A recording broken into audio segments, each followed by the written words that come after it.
আমি পার্লামেন্টের ভিতরে বাইরে সব জায়গায় সরকারের মধ্যে একটা ডিক্টেটোরিয়াল একনায়কতান্ত্রিক মানসিকতার পরিচয় দেখা যাচ্ছে। আমি এই বারের যারা বিচারক আছেন, যারা সিনিয়র আইনজীবী আছেন, তাদেরকে সাক্ষী রেখে বলতে চাই, যদি বারের নির্বাচন প্রভাবিত করতে হয়, এর চাইতে বেশি শরমের সারা দুনিয়াতে আর কিছু থাকার কথা নয়। আমরা আপনাদেরকে বলছি, স্বচ্ছ নির্বাচন হবে।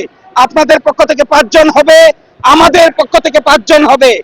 100 জন নির্বাচন বাকি যারা আছেন, এই 100 জনের ভিতরে 50 জন আমাদেরকে দিবেন, 50 জন আপনারা নেবেন।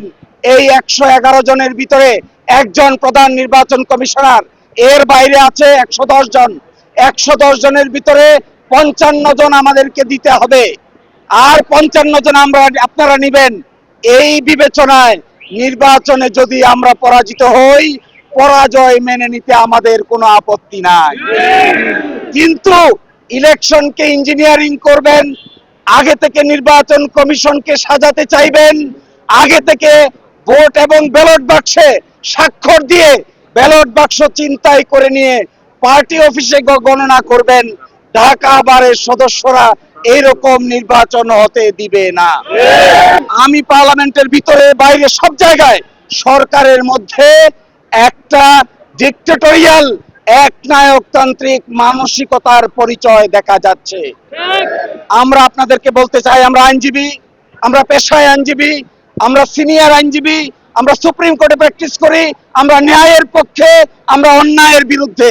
কিন্তু যদি আপনারা ঢাকা বারের এই নির্বাচনকে ভয় পান, আচ্ছা, খুব আশ্চর্যজনক বিষয়, নির্বাচনকে ভয় পান কেন?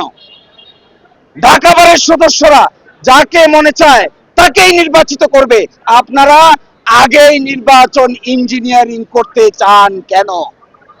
আমি মনে করি আইনজীবীদের জন্য সবচাইতে বড় শেম, সবচাইতে বড় লজ্জার, সবচাইতে বেশি অপমানের যে নির্বাচন অনুষ্ঠিত হওয়ার আগেই নির্বাচন কমিশন দখল করতে চান। আমরা প্যানেলের পক্ষ থেকে বলছি, যদি নির্বাচন কমিশন দখল করেন, এইভাবে নির্বাচন করতে চান, জনগণকে যদি আপনারা বিশ্বাস না করেন, বারের সদস্যদেরকে যদি বিশ্বাস না করেন, তাহলে আপনাদের কপালে অনিবার্যভাবে ফ্যাসিস্টদের মতো ভাগ্য বরণ করতে হবে।